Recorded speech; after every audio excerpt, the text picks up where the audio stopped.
Ciao e benvenuto su Broken Husband, iscriviti al canale. Clicca sulla campana per non perdere nuovi video. Inoltre non dimenticare di mettere like. Perché il miglior supporto per noi. Avevo guidato per 2 ore di fila. Diretto al Mario de Baltimora. Mia moglie stava partecipando a una conferenza. E io avevo intenzione di farle una sorpresa. Presentandomi e portandola fuori a cena. O almeno ciò si pensavo. Negli ultimi 3 mesi ho avuto il sospetto. Che mia moglie avesse una relazione con uno dei suoi colleghi.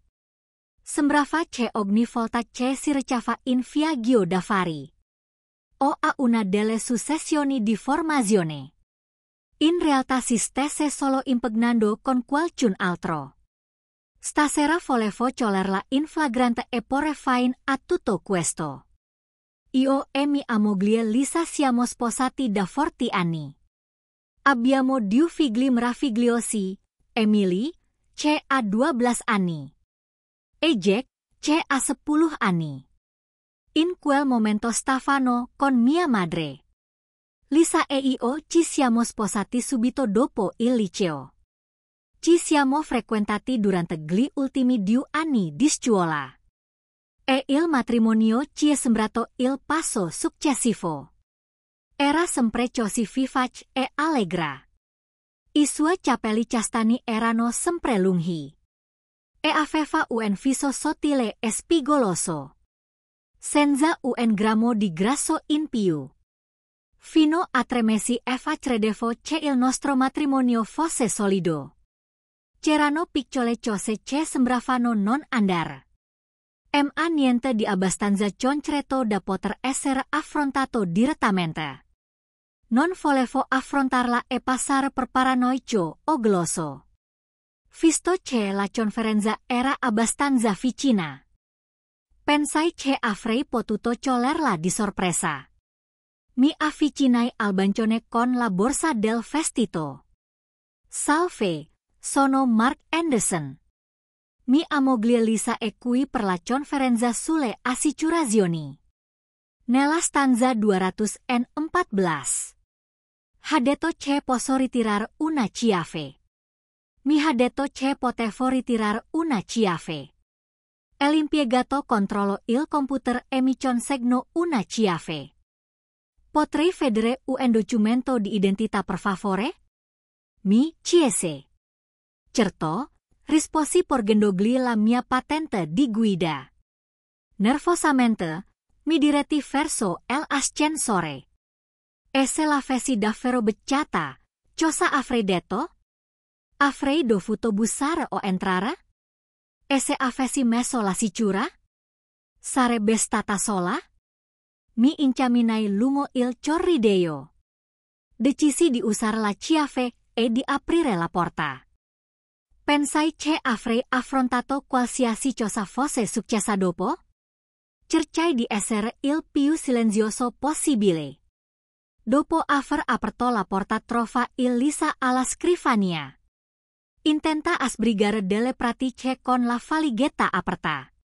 Si girò di scatto. Dannazione, Mark, mi ha spaventato a morte. Che ci fai qui? Esclamò.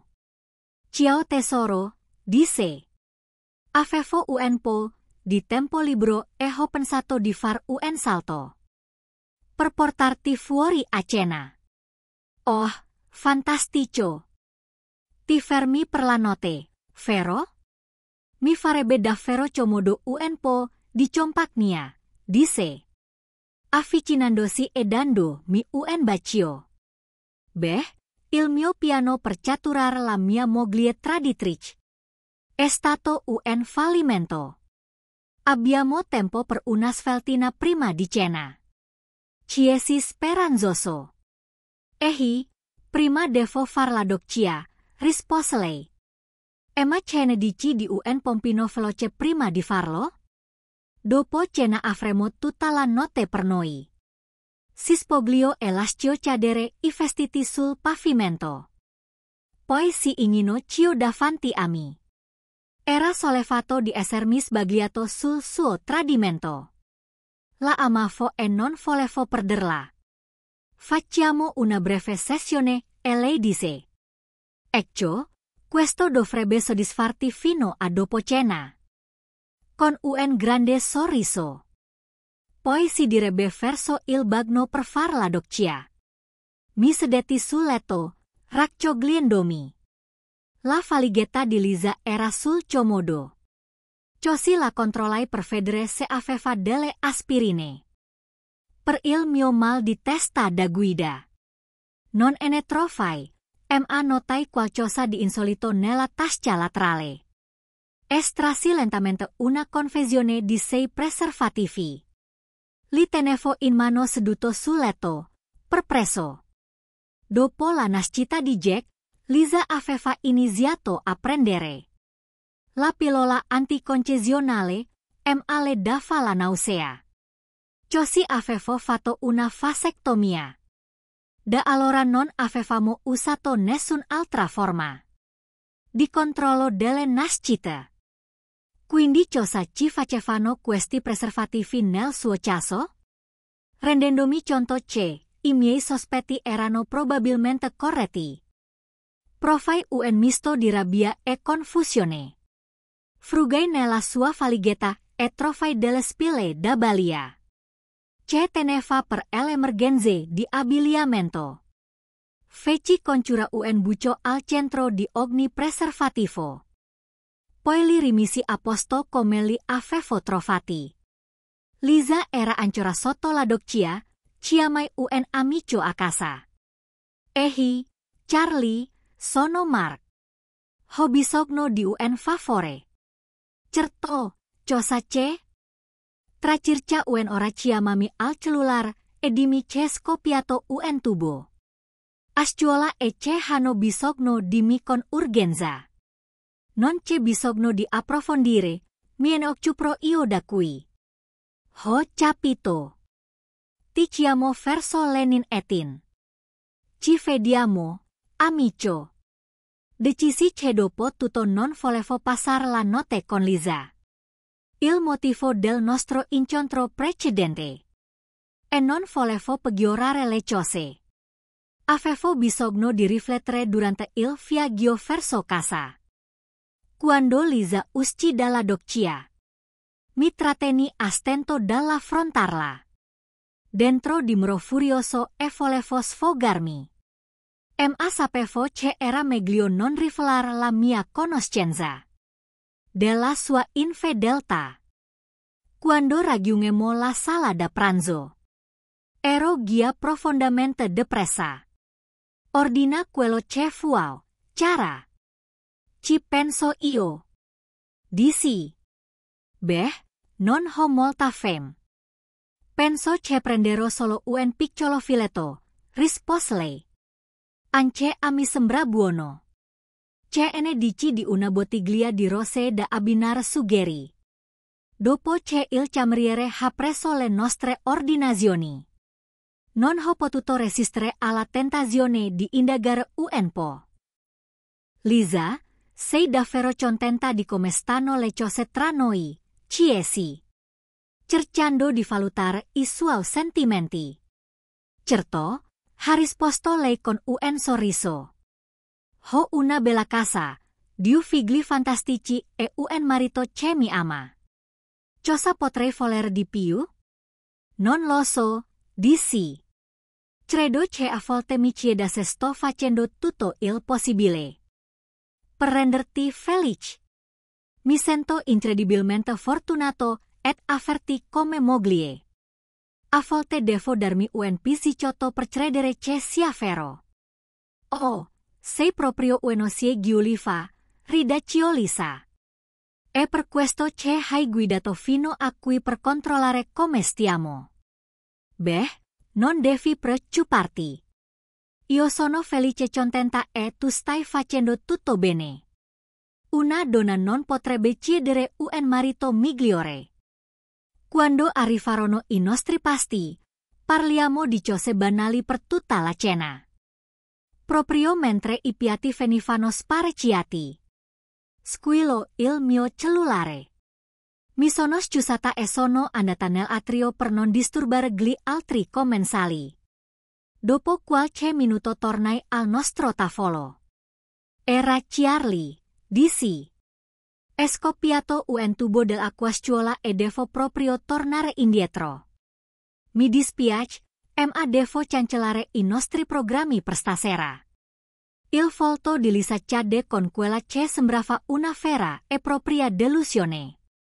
Ma non riuscivo a capire se fosse reale o solo una recita. In ogni caso, non sembrava far differenza per lei. Avrebbe ottenuto ciò che voleva, in un modo o nell'altro. Quando entramo nell'ascensore, notai Ryan Mitchell che scendeva.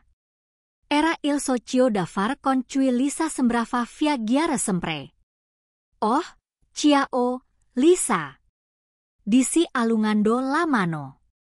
Sono passato in camera per vedere se volevi cenare, ma non mi hai risposto. Ora capisco. Si girò verso di me. Io sono Ryan Mitchell. Tu devi essere Mark. Lisa parla sempre di te. Mark è sceso per la notte ma è sopraggiunta un'emergenza, quindi è dovuto partire. Sembra che passerò la notte da solo. Gli strinsi la mano, sforzandomi di mantenere un sorriso educato. Durante il viaggio in ascensore, decisi di parlare di qualcosa che mi preoccupava. Lisa vorrei davvero che tu lasciassi il tuo lavoro e mi farebbe sentire meglio. Se non lavorassi più con Ryan. Ne abbiamo già parlato, e per me è importante. Mark te lo ha detto, rispose Lisa. Non ho alcuna intenzione di mollar. Mi piace il mio lavoro e sto imparando molto da Ryan. Devi superare questa paranoia nei nostri confronti. Ci dirigiamo verso la stanza. Ci scambiamo un bacio veloce. Poi presi le valigie e partì per il viaggio verso casa. La mia mente correva al pensiero che Ryan si sarebbe presentato in camera di Lisa dopo cena. Quando arrivai a casa era un completo disastro. La rabbia e il tradimento erano incontenibili. Avrei voluto trovare un modo intelligente per cogliere Lisa in flagrante. Ma non ci riuscivo. Pensavo al divorzio, ma non avevo abbastanza prove per giustificarlo. Mi sentivo sconfitto. Sapevo che mia moglie mi tradiva e non potevo far nulla. 2 giorni dopo Lisa tornò a casa, raggiante di gioia. Questo mi fece arrabbiare ancora di più. Controllai la sua borsa e trovai un preservativo ancora bucato. Sabato c'era il picnic della compagnia assicurativa Globi. Che almeno significava che I bambini si sarebbero divertiti. Io invece lo temevo. Non riuscivo a togliermi di dosso la sensazione che qualcuno della compagnia potesse sapere cosa stava succedendo e mi sentivo uno stupido. Cercai di mantenere un profilo basso per evitare di diventare oggetto di scherzi. Lisa socializzava ovunque, soprattutto con Ryan. Non erano troppo affettuosi, ma la loro vicinanza era evidente. Io venivo ignorato, il che mi andava benissimo. Salve, sono Laura Mitchell, disse una donna straordinaria. Tu devi essere Mark Anderson. Fui colto di sorpresa. Laura era uno schianto. Sembrava uscita direttamente da una rivista di pin-up. Con I suoi lunghi capelli ramati e I sorprendenti occhi azzurri. Il suo corpo era impeccabile, anche se era un po' più bassa. Mi lasciava perplesso il fatto che Ryan avesse tradito una persona come lei. Oh, scusi, stavo sognando a occhi aperti, disse. È un piacere conoscerla. Possiamo parlare in un posto più tranquillo, lontano dai bambini e dal rumore. Certo, andiamo giù al lago. Non mancheremo a nessuno, suggerì Laura. Ci dirigemmo verso una pancina a un centinaio di metri dall'area picnic. E ci sedemmo con vista sul lago. Sono tutto orecchi. Dice cosa vorresti discutere? Sì. Laura esitò. È difficile per me. Non so come parlarne. È un argomento molto delicato. A quel punto, sapevo che era a conoscenza della relazione. Decisi di rendere le cose più facili. Stia parlando della relazione tra Ryan e mia moglie. L'ho scoperto solo questa settimana. Laura sembra sollevato. Lo so da circa 2 mesi. Sto per far notificare i documenti per il divorzio. Ho bisogno di aiuto. Ho assunto un detective per ottenere del prove. Il mio avvocato ha detto che il mio caso sarebbe più forte. Se Lisa, testimoniasse o almeno fornisse una dichiarazione autenticata sulla relazione. Che tipo di prove avete? Sì. Ho foto e conversazioni telefoniche registrate. Non ho ancora ottenuto alcun video. Le foto sono abbastanza solide. Ho anche gli orari LED. Mi servirebbe un po' di aiuto. Non so come. Posso lavorarci su. Pensa che il suo avvocato potrebbe aiutarmi con le pratiche di divorzio usando alcune delle mie prove. Apprezzerei molto il suo aiuto. Dici. Io stesso non ho alcuna prova. Ho anche intenzione di fare causa alla Globis. Ho delle dichiarazioni che confermano che alcuni dirigenti sapevano della relazione. E non hanno fatto nulla per fermarla. Dovranno licenziarli entrambi o affrontare una causa milionaria.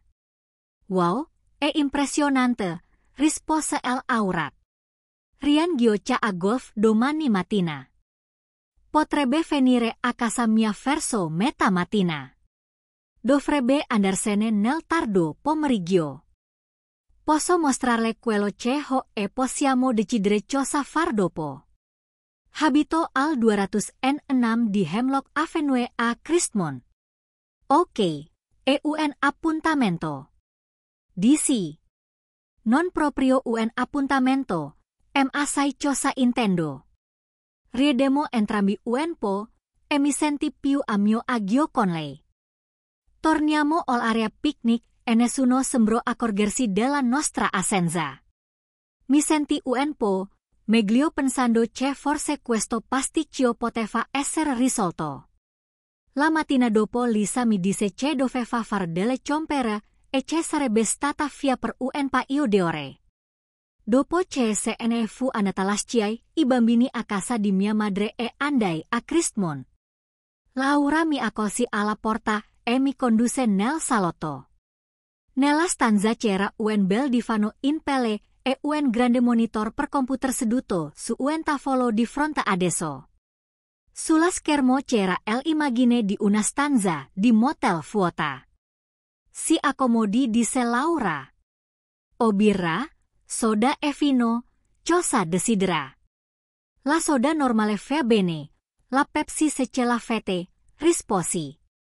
Hai la mia attenzione Laura, che cosa sta succedendo?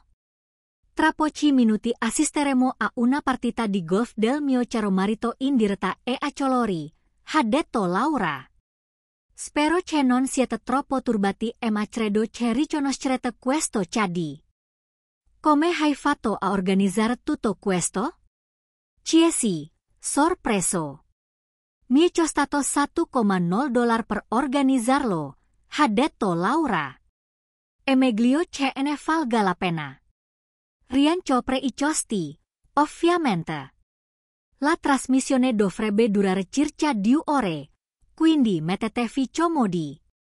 O popcorn e nachos per aiutarci a passare il tempo. Afro anche un DVD dell'intra sessione e vennero volentieri una copia. Non ero sicuro di voler guardare, ma una parte di me sentiva indovere di andare fino in fondo. C'è lo spettacolo abbia inizio? Di sì.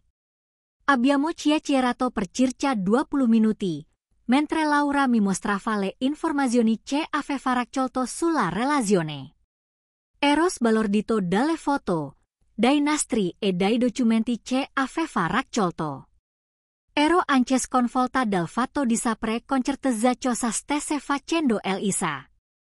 Laura mi disse anche che aveva 3 grandi fasce di chai nel giardino di casa. Espresi il mio interesse e chiesi se potevo portare i bambini qualche volta. Laura sembrò entusiasta e disse che le sarebbe piaciuto farli visitare. Mentre parlavamo, il monitor si è animato. Proprio come Laura aveva previsto, Rian e Lisa entrarono nella stanza e iniziarono subito a spogliarsi. Non ci furono chiacchiere o preliminari.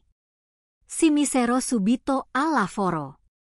Il suono era un po' confuso, ma le immagini erano abbastanza chiare. Mi sentivo a disagio a sedermi sul divano con un estraneo mentre guardavo mia moglie e un altro uomo insieme. Laura ha commentato: "Wow, un corpo così non si vede tutti i giorni." Feci un sorriso forzato, ma non riuscivo a trovare le parole. Vedere mia moglie in questa situazione era doloroso. Laura mi dispiace interrompere, ma dobbiamo davvero assistere a tutto questo. Capisco, disse Laura. Se questo è troppo scomodo per lei, non dobbiamo guardarlo. L'importante è che sia registrato per gli avvocati. Neanche a me piace e la trama sembra piuttosto prevedibile. In realtà speravo che potesse mostrarmi in sua i laghetti di koi, disse. Penso che sarebbe molto più interessante di 2 ore di questo. Gli occhi di Laura si illuminarono di entusiasmo. Certo, andiamo a dare un'occhiata. Abbiamo camminato fino al retro della casa e mi sono divertita a esplorare gli stagni di koi. Ero particolarmente affascinata dai sistemi di pompaggio e filtraggio. Dato che prima di lavorare a scuola ero un idraulica. Laura mi disse che Rian non si occupava degli stagni e che doveva assumere dei professionisti per la manutenzione. Mi sono offerto di aiutare con qualsiasi lavoro futuro quando Rian era fuori a giocare a golf. Non volevo provarci con Laura, volevo solo saperne di più sugli stagni di koi. Anche se passare del tempo con lei era un vantaggio. Dopo alcune ore piacevoli torniamo a casa. La stanza del motel sul monitor era vuota, segno che era ora di andarmene. Laura mi promise di chiamarmi quando Rian avrebbe giocato un'altra partita di golf. Così avrei potuto portare Emily e Jack. Le settimane successive furono difficili. Ogni volta che Lisa faceva la doppia, controllavo la sua borsa e trovava una nuova scorta di preservativi. Non riuscivo a capire quando gli usasse tutti.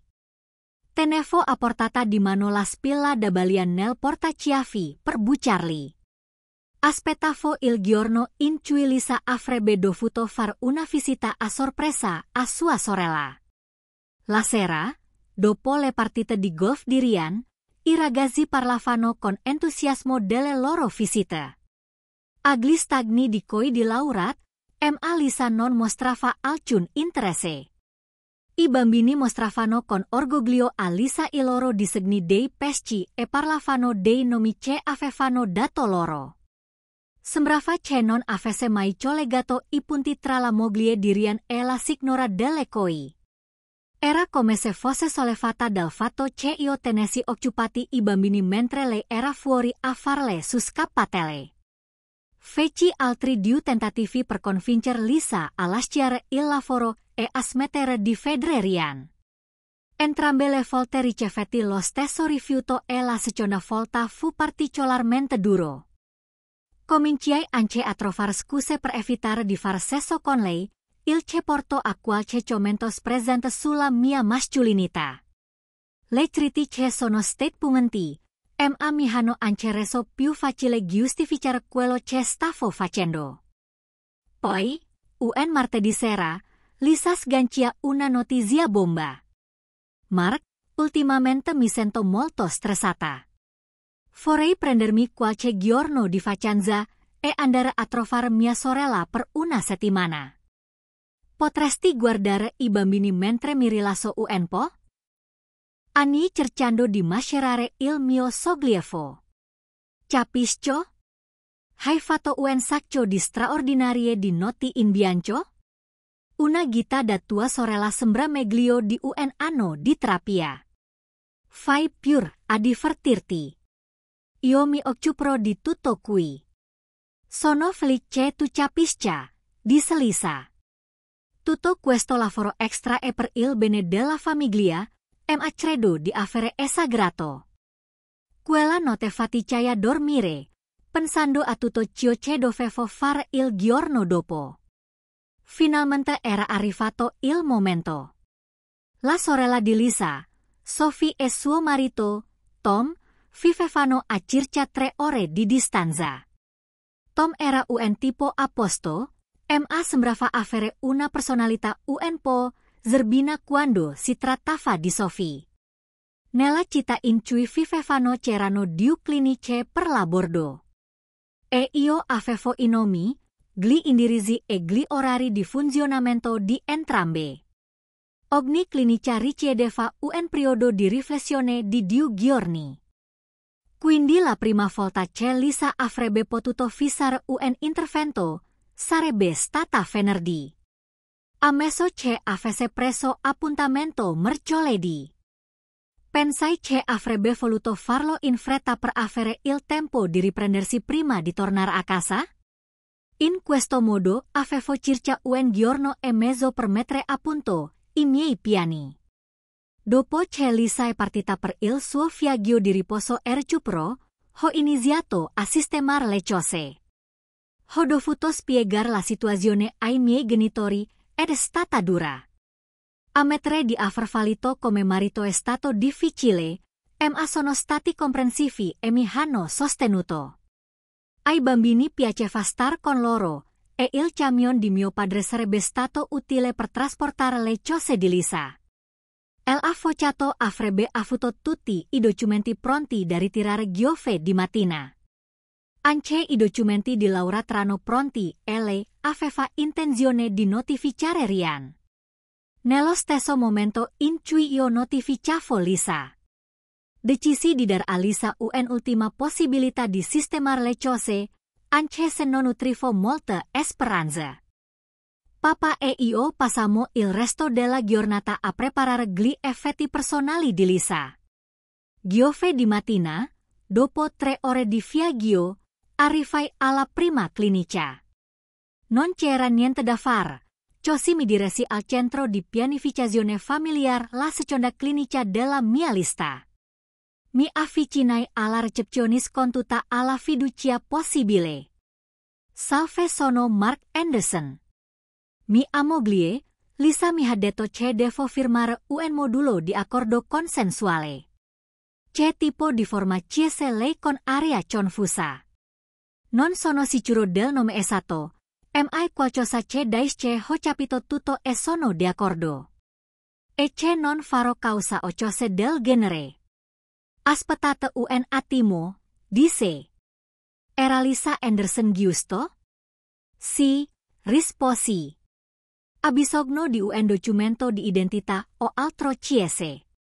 Lei scosse la testa e iniziò a digitare sul computer. Sua sorella ha firmato per lei. Ma la sua firma sarebbe meglio. Mi faccia prendere il fascicolo. Provai un'ondata di sollievo quando mi consegno il modulo da firmare proprio sotto il nome di Sophie. Notai che l'intervento era previsto per venerdì mattina alle 11 ece bisognava arrivare un ora prima.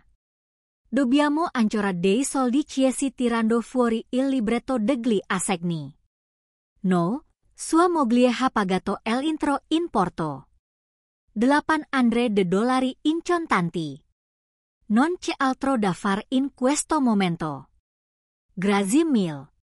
Ha preso il suo aiuto rende le cose molto più facili. Quando arrivai a casa di Sophie e Tom, l'accoglienza ci ricevetti fuciosi fazzola da risultare quasi comica. Lisa mi accolse con: Mark, che bella sorpresa. Cosa ci fai qui? Beh, mamma e papà volevano tenere i bambini per qualche giorno. Così ho preso un permesso per malattia e ho deciso di venire a trovarvi. Si può dire che anch'io avevo bisogno di rilassarmi. Nella stanza c'era il silenzio mentre tutti elaboravano la mia visita inaspettata. Sophie spinse Tom a raggiungerla in cucina. Lisa cercò di far due chiacchiere, ma era chiaro che tutti erano nervosi. Pochi minuti dopo, Tom riapparve. Mark, ho un'idea grandiosa, disse. Posso prendere il giorno libero domani e prendere in prestito la barca spaziale del mio amico Eric. Potremmo andare all ago per un giorno, solo i ragazzi. Così le signore potranno avere un po' di pace e tranquillità, ce ne dite? Mi sembra un'ottima idea a Tom, disse. Una giornata sul ago mi aiuterà sicuramente a schiarirmi le idee. Vedi se Eric può unirsi a noi. Lo farò, disse Tom. Preparo tutto. Tutti sembravano sollevati dal piano e io provai un piccolo senso di soddisfazione. Nel sapere che i miei piani stavano andando avanti. La cena di quella sera fu tranquilla. Ci sedemmo a chiacchierare di niente in particolare. Naturalmente non ci fu sesso perché Elisa non voleva rischiare che sua sorella sentisse qualcosa.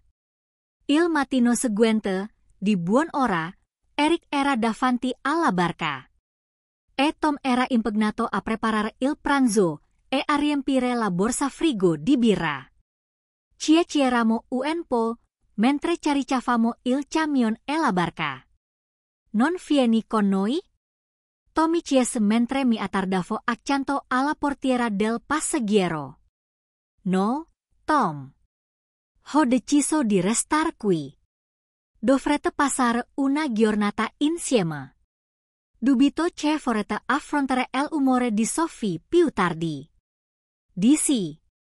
Tom ha discusso con me per circa 5 minuti prima che dovessi essere deciso. Qualche parolaccia e qualche minaccia fisica hanno funzionato. Alla fine, Eric e Tom se ne andarono. Lasciandomi a godermi la mattinata. Mi versai una tazza di caffè e spensi il cellulare di Sophie. Chiamai mio padre e parlammo per circa 2 ore. Durante la nostra conversazione, il segnale acoustico di avviso di chiamata suonava incessantemente. Tom doveva cercare di contattare Sophie. Quando sentii Sophie e Lisa alzarsi, chiusi la telefonata con mio padre e mi preparai al confronto. Cancellai le chiamate perse dal telefono fisso e riaccesi il cellulare di Sophie. Lisa e Sophie dovevano essere al centro di pianificazione familiare in meno di 2 ore. E io stavo per affrontare due don molto irate. Mark, che diavolo ci fai qui? Lisa sussultò. Non avevo voglia di andare a pescar così. Ho pensato di rimanere nei paraggi e di passare un po' di tempo con voi due. Ho pensato che potremmo andare a pranzo fuori. Dici. Devo rientrare stasera. Quindi non volevo passare la giornata con Tom e Derek su quella barca puzzolente. Non funzionerà. Disse Lisa scotendo la testa. Io e Sophie abbiamo dei programmi per la giornata. Preferiamo uscire da sole. Stare qui tutta la settimana, Lisa. Penso che tu possa dedicarmi almeno mezza giornata. Soprattutto perché ho fatto tutta questa strada. Hai il resto della settimana per le diucciose da donna, risposi. Sophie prese il cellulare e uscì dalla stanza, componendo le chiamate rapide mentre andava via. Lisa si accasciò su una sedia della cucina, con aria sconfitta. Senti, Sophie urlare a Toma al telefono. E provai una vita di compassione per lui. Ma la aveva sposata. Mark, non voglio farne un drama, ma io e Sophie. Non vogliamo che tu venga con noi oggi. Abbiamo programmato un intra-giornata che non prevede la tua presenza. Ok, dimmi cosa hai mente e deciderò. Se non mi piace troverò qualcosa altro da far, dici. Ancora non capisco, tu sei qui per tutta la settimana. E io ho solo oggi. Non incontrerai nessun ragazzo, vero? No, non incontreremo nessun ragazzo. Lisa scattò. Vogliamo solo comprare cose intime, reggiseni, biancheria intima, camic dan note seksi. E il genere di cose per cui non vogliamo che tu sia in giro mentre le proviamo. Beh, la maggior parte di quei negozi si trova nel centro commerciale. E posso tenermi occupata altrove mentre voi siete nei camerini. Mi limiterò a seguirvi e a non intralciarvi. Non devi preoccuparti di intrattenermi. Quando sarà ora di pranzo ti porterò in un bel posto per compensare il disturbo. Sophie rimase in piedi sulla porta, guardandomi senza dire una parola. Lisa capì che non avrebbe avuto la meglio e alla fine si arrese. Entrambe le donne andarono di sopra vestirsi. Circa 20 minuti dopo, la luce del telefono fisso si accese. Qualcuno al piano di sopra stava facendo una chiamata. Il tempo scorreva e avevano un'ora per arrivare al centro. Stavo preparando la mia prossima mossa. Si avessero cercato di andarsi senza di me. Avrei pensato di seguirli e di assicurarmi che lo sapessero. Non pensavo che avrebbero rischiato. Quando scesero le scale, Lisa disse con un pisiccio di atteggiamento. Ok Mark, andiamo a far shopping. È stato più facile di quanto mi aspettassi. La telefonata al piano di sopra era probabilmente per riprogrammare l'appuntamento. Dato che avevo detto che sarei partita quella sera. Probabilmente avevano pensato che il modo migliore per aggirare il problema fosse aspettare che mi andassi. Non stavo cercando di impedire a Lisa di abortire. Ma volevo rendere le cose il più difficili possibile. Ho insistito per guidare la mia auto. Non volevo che mi abbandonassero da qualche parte. A pochi chilometri da casa mi fermai in una stazione di servizio. Feci il pieno, controlla il olio e l'acqua e pulì il parabrezza. Non avevo mai dedicato così tanto tempo alla manutenzione dell'auto. Lisa e Sophie si sedettero in macchina, furiose. Al centro commerciale ho parcheggiato lontano per permetterci una buona passeggiata. Una volta dentro li ho lasciati andare per la loro strada. Tenendoli d'occhio ma senza interferire. Non sembravano divertirsi. La maggior parte del tempo la trascorsero chiacchierando e gesticolando tra loro, comprando qualche articolo solo per dimostrare che avevano fatto shopping. Feci del mio meglio per non farmi vedere, pur tenendoli d'occhio. Era chiaro che stavano discutendo seriamente. L'ora dell'appuntamento arrivò e passò. E io ero riuscita a rimandare le cose. Sapevo che Elisa avrebbe comunque portato a termine l'intervento. Quindi non avevo intenzione di interferire ulteriormente. Verso mezzogiorno riapparvero nell'area centrale del centro commerciale. Dove avevo detto che li avrei incontrati. Ci dirigemo all'Olive Garden per il pranzo e alle 14 eravamo di nuovo a casa. Il viaggio verso casa e il pranzo furono tranquilli. Senza quasi una parola scambiata. Io sorrisi tra me e mi per tutto il tempo. Con piacendomi del fatto che entrambi mi detestavano chiaramente. E che non gliene importava nulla. Dopo pranzo presi una birra e mi rilassai sul divano. Tom tornò finalmente a casa. E per circa mezz'ora Sophie lo tormentò verbalmente. Riuscì a sfignarsela per un paio d'ore prima di tornare in tempo per la cena. Dopo le pulizie, chiesi a Tom e Sophie se io e Lisa potevamo parlare in privato in cucina. Sophie mi lanciò uno dei suoi guigni prima di andare in salotto con Tom. Lisa era ancora arrabbiata per gli eventi della giornata. Era chiaro che non sarebbe stato facile trattare con lei. Per prima cosa, Lisa, dissi, voglio chiederti ancora una volta. Fu lasciare il tuo lavoro e smettere di vedere Ryan Mitchell. Elle si strinse la macella, mentre lottava per tenere a freno la rabbia. Dannazione Mark. Non voglio più sentire queste stronzate. Sono stanca di sentirle e mi rifiuto di perdere tempo a risponderle. La risposta è la stessa di sempre e non cambierà.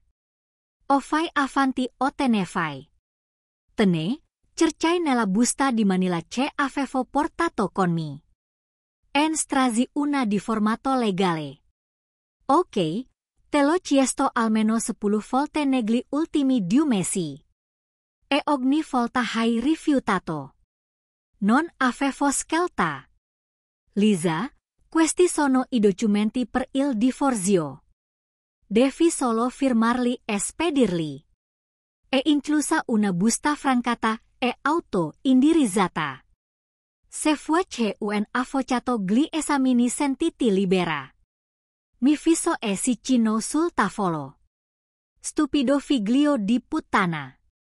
Non può divorziare da me solo perché non voglio lasciare il mio lavoro. O avere gli amici che vuoi tu. Se vuoi divorziare, devi avere dei motivi. E tu non ne hai. E ora che tu vado a casa e ti dia una regolata. Sono tua moglie e non rinuncerò alla mia casa e alla mia famiglia. Solo perché non ti piace il mio lavoro. No, non l'ho fatto. Dissi prendendo di nuovo la busta. Tirai fuori una pila di foto e posai sul tavolo 6 immagini di Lisa con Ryan. Hai fatto sesso con lui Chiesi. Non rispos. Ciosi misi sul tavolo, altre 6 foto di loro 2 insieme in varie posizioni. Lisa cominciò a gridare. Basta. Dannazione. Smettila. Ok, ho capito. Mi hai spiato. Sei un subdolo figlio di puttana, lo sai? Se sapevi che stava succedendo qualcosa perché non mi hai affrontato da uomo. Invece di andare in giro di nascosto a far foto come un pervertito. Mi fai venire il volta stomaco con le tue lamentele da smidolato. Io in quel momento squillo il mio cellulare. Ciao papà. Ok, 10 minuti fanno bene. Grazie per la chiamata. Ho rieganciato e Lisa ha chiesto di getto. Che cosa era quello? Mio padre sta portando le tue cose qui a casa di Sophie. Dovrebbe arrivare tra circa 10 minuti. Le serrature di casa nostra sono state cambiate. Se hai dimenticato qualcosa, fammi lo sapere. E farò in modo che ti arrivi. Lisa rimase seduta, in silenzio. Feci scivolare il titolo della sua auto sul tavolo. Ecco il titolo della sua auto. Lo ho consegnato a te. Dentro questa busta c'è la metà dei soldi dei nostri conti bancari. Circa a $1.200. Ho fatto in modo che tu abbia il diritto di visitare i bambini una volta alla settimana. E sono disposta a concederti un pernottamento ogni mese.